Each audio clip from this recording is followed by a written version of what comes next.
బయట ఒక డౌట్ వస్తుంది ఏంటంటే మీడియాకి వెళ్ళి మేము అధికారంలోకి వస్తే ఆ ల్యాండ్ వెనక లాక్కుంటాం, మేము రద్దు చేస్తాం, టీసీఎస్ వాళ్ళు అడుగుతున్నారు.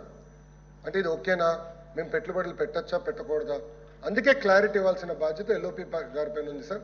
We were requesting LOP గారు to give clarity on the subject.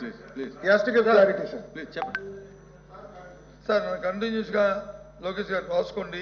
నేనేం మాట్లాడి చెప్పండి, మీరు కూర్చుంటాను, మీరు చేయొద్దని నేను కూర్చుంటాను. నాకు అభ్యంతరం లేదు. ఎందుకంటే మీ ప్రభుత్వం తరగా బాధ్యత, మీ ప్రభుత్వం లేచినప్పుడు కూర్చోవలసిన బాధ్యత మాకు ఉంది.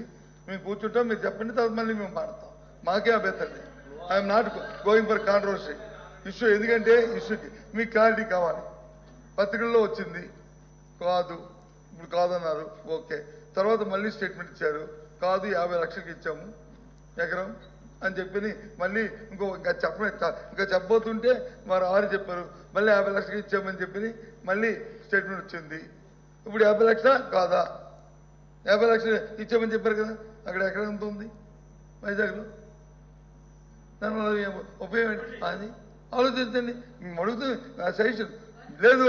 ప్రభుత్వం వచ్చి దారాళంగా ఇస్తామంటే ఇందాక అన్నారు కదా సార్, మీరు వచ్చిన క్యాన్సిల్ చేస్తారండి. మరి కస్టోడింగ్ ఉన్నప్పుడు వచ్చి తప్పు జరిగితే క్యాన్సిల్ చేయకపోతే దాన్ని వచ్చి పొడిగిస్తామండి?